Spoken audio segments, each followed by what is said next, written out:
This is Tank's Vlog, August 14th, 2018. Wrapping up today in sports was the makeup of a game that was rained out last month as the Mets returned to the Bronx to close out the 2018 Subway Series.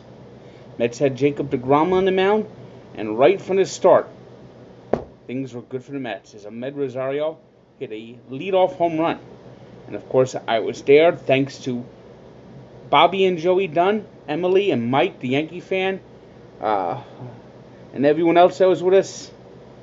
We had a hell of a time. I mean, it was absolutely great sitting out there in the Bronx. That's the first time I've been out to Yankee Stadium in several years.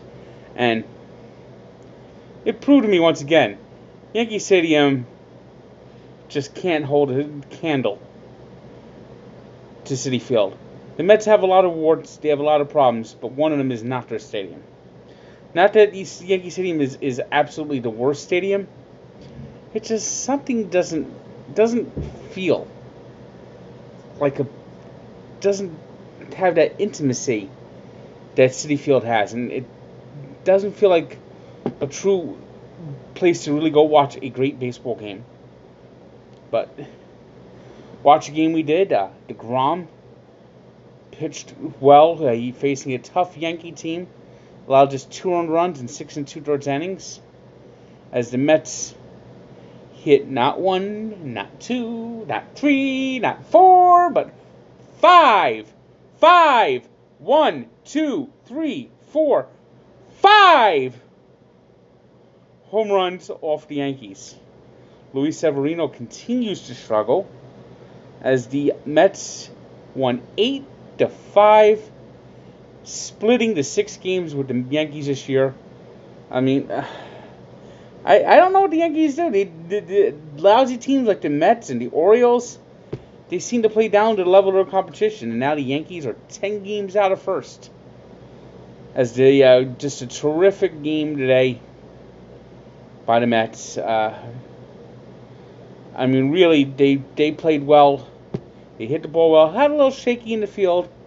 And Seth Lugo made things a little interesting by giving up that 2-run bomb to Miguel Andujar. But the Yankees just didn't get the big hits when needed. Jacob deGrom was strong and made the big pitches when they were necessary. And, of course, the 5 home runs. You know, you give deGrom a little offense, he's going to win. And now he's 7-7. His ERA is still well under 2. And what can you say? He's been the best pitcher in baseball this year. It's a shame the Mets didn't help him. deGrom should be on the way to 20 wins, not struggling just to get 10. Red Sox were off tonight, so the Yankees only lost a half game.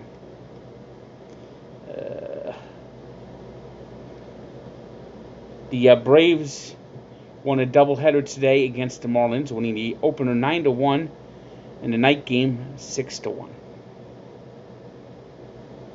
It was the Tigers all over the White Sox 9-5.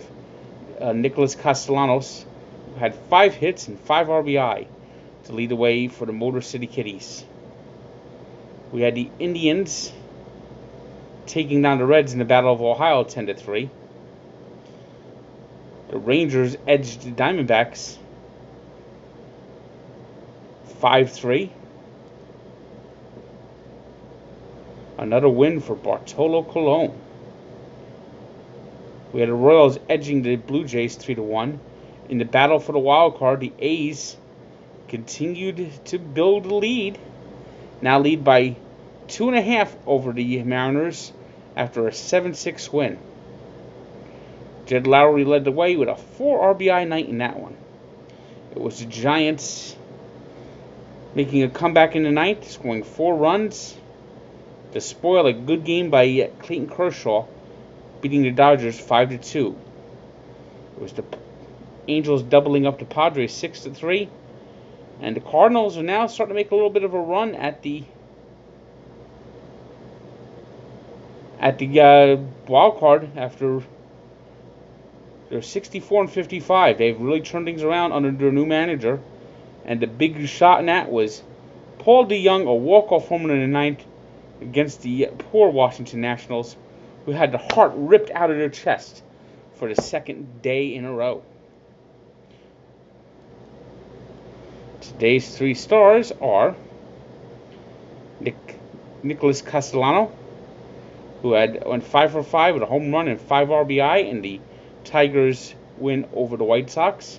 Ronald Acuna Jr., who had 3 RBI and scored 3 runs for the Braves against the Marlins, and Clayton Kershaw, who went 8 innings, allowing just 4 hits with 1 run and 9 strikeouts, while the Dodgers bullpen, without Kenley Jansen, gave the game away in the 9th inning. Today's birthday shout-out goes to Tim Tebow, who turns 31.